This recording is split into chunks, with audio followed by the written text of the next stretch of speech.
ഇനി പഠിപ്പിക്കുവാ ഞാനിതെല്ലാം. പഠിപ്പിക്കുന്നു. കഴിയുമ്പം നിനക്ക് തന്നെ ഉണ്ടാക്കണ്ടേ? അതിന് വേണ്ടി മാത്രമാണ്. മുമ്പ് വീഡിയോക്കകത്ത് കണ്ണാടി വെച്ചില്ലായിരുന്നു, പക്ഷെ അത് വെക്കാതിരുന്ന് പിന്നെ നോക്കിയപ്പോഴാണ് കണ്ണ് കാണുന്നില്ലായിരുന്നു. അതുകൊണ്ട് ഞാനിപ്പോൾ കണ്ണാടി വെച്ചാണ് ചെയ്യുന്നത്. നീ എന്നെ കളിയാക്കാം. വയസ്സായില്ലേടി, 60 വയസ്സായി എനിക്ക്. പിന്നെ കണ്ണാടി ഇല്ലെങ്കിൽ പറ്റുമോ? നമുക്ക് ഇനി ഒരു വെണ്ടയ്ക്ക കറി വെക്കാൻ എന്നിട്ട് വെച്ച് കൊടുക്കാം. പാൻ ചൂടാകട്ടെ. ചീഞ്ചട്ടി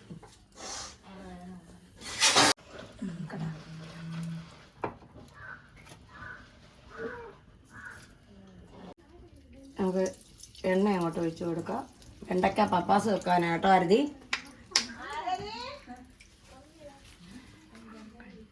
വെണ്ടയ്ക്ക പപ്പാസ് അതിനകത്തിലോട്ട് നമുക്ക് എണ്ണ ചൂടായിട്ടുണ്ട്. നമുക്ക് കടുക് ഇട്ട് കൊടുക്കാം. കടുക് പൊട്ടി കഴിയുമ്പോൾ നമുക്ക് അതിലോട്ട് നമ്മൾ ഇഞ്ചിയും വെളുത്തുള്ളി അരിഞ്ഞ് വെച്ചിട്ടുണ്ട്, അതിട്ട് കൊടുക്കാം.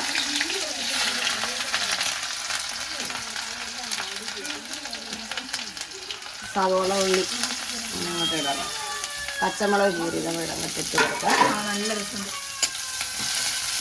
ഇട്ടിട്ട് ഇളക്കി വഴറ്റുക.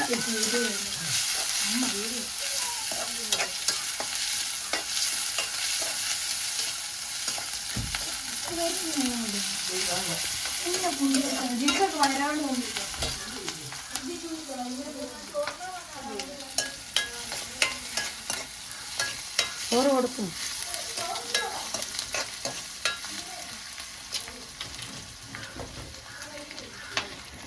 നമ്മൾ വെണ്ടയ്ക്ക പപ്പാസ് കറിയാണ് വെക്കുന്നത്. അതങ്ങോട്ട് ചുമന്ന് വരുന്ന പാകമാകുമ്പോൾ നമുക്ക് അങ്ങോട്ട് വെണ്ടയ്ക്ക അങ്ങോട്ട് അരിഞ്ഞ് വെച്ചേക്കുന്ന ചെറുതായിട്ട് അരിഞ്ഞ വെണ്ടയ്ക്ക അതിട്ട് കൊടുക്കാം.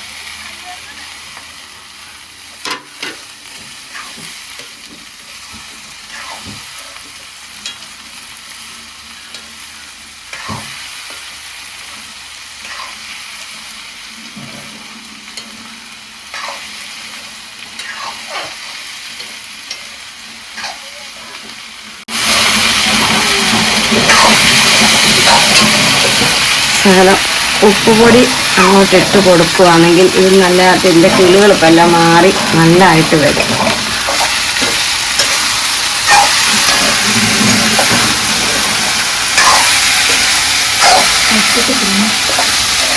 ഇളക്കിക്കൊണ്ടിരിക്കണം.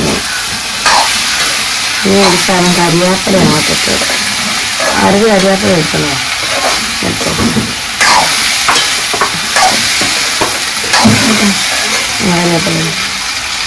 നമ്മൾ കഴുകി വെച്ചേക്കുന്ന ഉണക്കി വെച്ചേക്കുന്ന കരിയാപ്പില അതങ്ങോട്ട്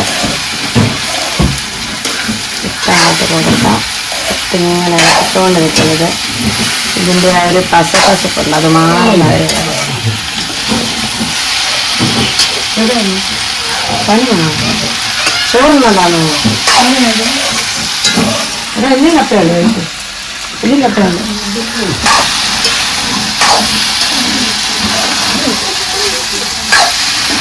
ഭാഷ കൊണ്ട് കഴിക്കുക.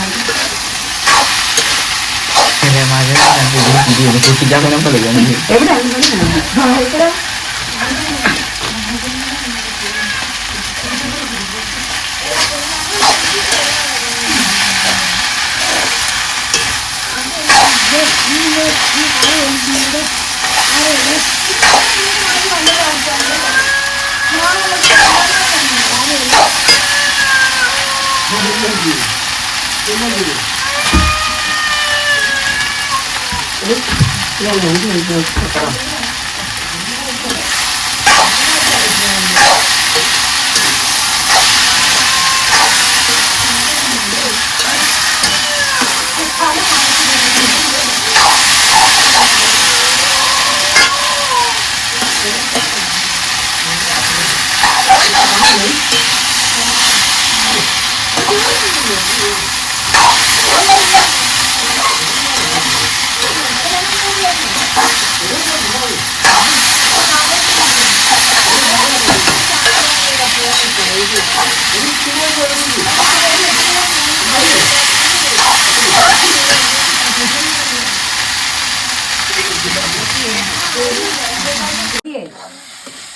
നമ്മുടെ വെണ്ടയ്ക്ക ഇപ്പം നല്ലതായിട്ട് വഴന്ന് വന്നിട്ടുണ്ട്. തീ കുറച്ചിടാം. അതിലോട്ട് നമുക്ക് മല്ലിപ്പൊടി അങ്ങോട്ട് ഇട്ട് കൊടുക്കാം. ആവശ്യത്തിന് ചേർക്കാം.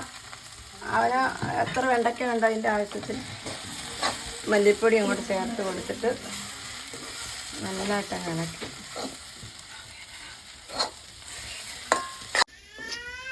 നമുക്ക് പെരിഞ്ജീരകം പൊടിച്ച് വെച്ചേക്കുന്നതാണ്. ഇതങ്ങോട്ട് ഇട്ട് കൊടുക്കാം. ശകലം 1 സ്പൂൺ പെരിഞ്ജീരകം അങ്ങോട്ട് ഇട്ട് കൊടുത്തിട്ട് ഇളക്കിയിട്ട് അതിനകത്തിട്ട് നമുക്ക് പിഴിഞ്ഞ് വെച്ചേക്കുന്ന 1-ാം പാൽ ഇവിടെ ഇരിപ്പുണ്ട്. 2-ാം പാൽ അങ്ങോട്ട് ഒഴിച്ച് കൊടുക്കാം. ആവശ്യത്തിന് മഞ്ഞൾപ്പൊടി ഇട്ട് കൊടുത്തിട്ട് അങ്ങോട്ട് നമുക്ക് 2-ാം പാൽ അങ്ങോട്ട് ഒഴിച്ച് കൊടുക്കാം.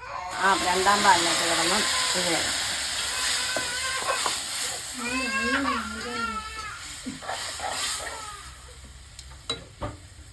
2-ാം പാൽ ഒഴിച്ച് കൊടുത്തിട്ടുണ്ട്. അതിനകത്ത് കിടന്ന് അതൊന്ന് വെന്ത് വരുമ്പോഴത്തേന് നമുക്ക് അടച്ച് വെക്കാം. ഉപ്പിട്ടിട്ടുണ്ട് ആവശ്യത്തിന്. എന്നാലും ഒരു ശകലം കൂടെ അരപ്പിന് പിടിക്കാൻ ഇട്ട് കൊടുക്കാം. അടച്ചു വെക്കട്ടെ. അരുതി വെണ്ടയ്ക്കക്കറി റെഡി ആയിട്ടുണ്ട്. നമുക്കിനി 1-ാം പാൽ ഒഴിച്ച് കൊടുക്കാം. 1-ാം പാൽ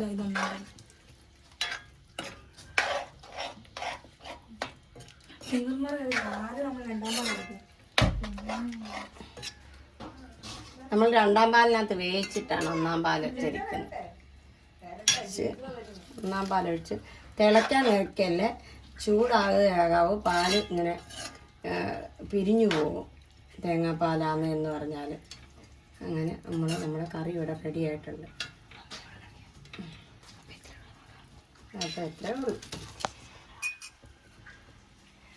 നല്ല കറിയാണ്. നമ്മുടെ വീട്ടിൽ പിള്ളേർക്കൊക്കെ കൂട്ടാൻ നല്ല രുചിയുള്ള കറിയാണ്. ഇങ്ങനെ വെച്ചാൽ മതി. അപ്പം നമ്മുടെ വെണ്ടയ്ക്കക്കറി ഇവിടെ വെച്ചിട്ടുണ്ട്. നമ്മൾ എൻ്റേതായിട്ടുള്ള രീതിയിലാണ് ഞാൻ ഈ വെണ്ടയ്ക്കക്കറി വെച്ചേക്കുന്നത്. നിങ്ങൾ കൂട്ടി നോക്കുക. നല്ലതാണെങ്കിൽ അഭിപ്രായം പറയുക.